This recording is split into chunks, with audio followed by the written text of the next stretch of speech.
బడా బడా అగ్రరాజ్యాలు America, Britain, France ఇట్లాంటి యూరప్ దేశాలు ఇక్కడ వాళ్ళు మనోళ్ళు అక్కడ ఉద్యోగాలు చేస్తున్నారు కదా, వ్యాపారాలు చేస్తున్నారు కదా. అక్కడ కూడా మనంత డిజిటలైజేషన్ జరగలేదట మనీది. ఇక్కడ పూల బండి దగ్గర నేను పొద్దునపూట పూలు కొనుక్కుంటాను దేవుడికి పెట్టడానికి. అక్కడ క్యూఆర్ కోడ్ ఉంది. రాగి జావ తీసుకుంటే అక్కడ క్యూఆర్ కోడ్ ఉంది. ఏది బండి మీద పెట్టుకునేటువంటి రాగి జావ దగ్గర క్యూఆర్ కోడ్ ఉంది.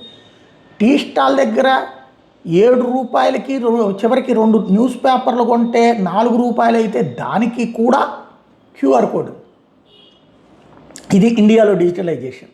ప్రపంచం అది గ్రహించలేకపోతే ఇండియా మనీ డిజిటలైజేషన్లో ప్రపంచంలోనే అగ్రభాగంలో ఉంది అన్నటువంటిది బ్లాక్ రాక్ చీఫ్ లారీ ఫింక్ చెప్తున్నారు.